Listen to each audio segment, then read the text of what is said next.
আসসালামু আলাইকুম রহমতুল্লাহ। আজকে এদের বয়স 29 দিন। মাশাল্লাহ, এরা এখনই দুইটা আজকে ওজন দিয়েছি। এদের ওজন হয়েছে 3 কেজি 400 গ্রাম দুইটা। তো মাশাল্লাহ, আমি 39টা বাচ্চা এনেছিলাম এবং এদের সম্পূর্ণ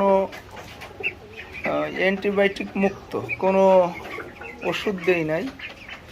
মাঝে মধ্যে একটু 2-3 দিন জিঙ্ক খাইয়েছি। আলহামদুলিল্লাহ। আসলে কি একটা জিনিস, যে মানুষ যখন ভালো পরিবেশ পায়, খাদ্য খাবার দেখে শুনে খায়, তখন তাদের কোনো প্রকারের রোগ ব্যাধি দেখা দেয় না। তেমনি এদের ক্ষেত্রেও, এদের যদি ভালো পরিবেশ দেয়া হয়, খাদ্য খাবার দেখে শুনে খাওয়ানো হয়, বিশেষ করে পানির পটটা পরিষ্কার পরিচ্ছন্ন করে প্রতিনিয়ত রাখা হয়, দিনের ভিতর 2 বার পরিষ্কার করে দেওয়া হয়, তাহলে এদেরও কোনো রোগ ব্যাধি হয় না এবং অ্যান্টিবায়োটিকেরও কোনো প্রয়োজন হয় না।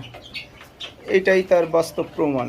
আমি সর্বোচ্চ এদেরকে ভালো পরিবেশ দেওয়ার চেষ্টা করেছি, আর মাশাআল্লাহ, আল্লাহর রহমতে এরা সকলেই সুস্থ আছে এখনো পর্যন্ত, সেই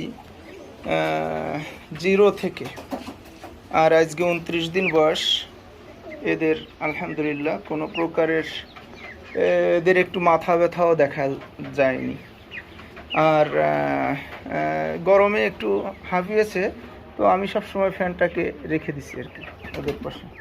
তো মাশাআল্লাহ, এখন ওরা, সবচেয়ে বড় কথা হচ্ছে নিজের হাতে তেলে খাওয়া একটা তৃপ্তির বিষয়।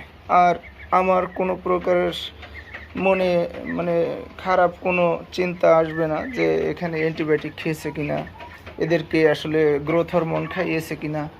আমি কোনো হরমোনও ব্যবহার করিনি। মাশাআল্লাহ, ওদের একটু যত্ন করেছি, ওদের পরিপাটি করে রাখি। আলহামদুলিল্লাহ, ওরা এমনিতেই বেড়েছে, যথেষ্ট বেড়েছে আলহামদুলিল্লাহ মনে করি। তো আসলে পরিবেশ দিলে, পরিবেশ পেলে মানুষ যেমন আলহামদুলিল্লাহ ভালো থাকে, পশু পাখির ক্ষেত্রে আল্লাহর রহমত থাকে যদি, তাহলে ইনশাল্লাহ এদের কোনো অসুবিধা হয় না।